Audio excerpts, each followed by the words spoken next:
Another day, another mini vlog na naman tayo mga mare. Tingnan nyo yung mga halaman ko at ang panahon, magkasing ganda. Tapos idagdag nyo pa ako dyan sobrang ganda lalo. Char.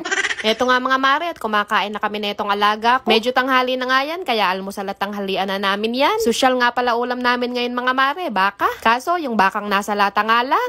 Namiss ko nga din mag-ulam ng tuyo, kaya nagpaluto din ako sa asawa ko. Sana all, pinaglulutuan. Teka nga at hahawiin ko lang muna tong buhok ko mga mare, baka tamaan kayo. Char.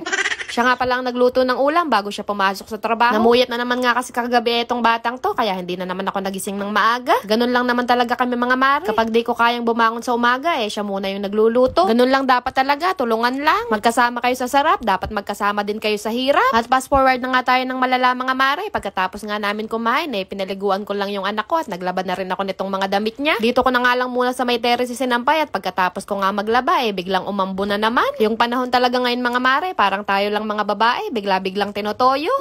Naubusan na din nga pala kami ng basahan, kaya naglaba na din ako. Araw-araw kasi mga mare, nagpapalit kami ng basahan sa buong bahay. Yung aso ko nga kasing negra, kung gaano yun kaitim, ganun din yun ka-attitude. Sa basahan kasi yun umiihi mga mare at lahat ng basahan dito sa bahay, iniihian niya. Kaya nga madalas din ako na maglaban ng mga basahan. Nakatapos na din nga pala ako na maglinis ng buong bahay mga mare at magbubukas naman nga ako nitong mga parcel ko ngayon. Nung nakaraan pa nga ito na i-deliver mga mare. Pero ngayon ko nga lang mabubuksan at medyo na busy nga. At syempre, as usual, mga bagong gamit na naman nga ito sa bahay. So ito nga ang first item natin mga mare. Huwag puro utak nyo ang green, dapat yung bahay nyo rin. Char. Nakaka-relax nga kasi at nakakawala ng stress kapag ka meron kang mga pahalaman sa bahay. Kaya ito nga mga mare, nag-order ako ng artificial plant. Parang ikaw nga lang din to, hindi na didiligan. Ibig ko sabihin, hindi mo na kailangan diligan. Kayo naman.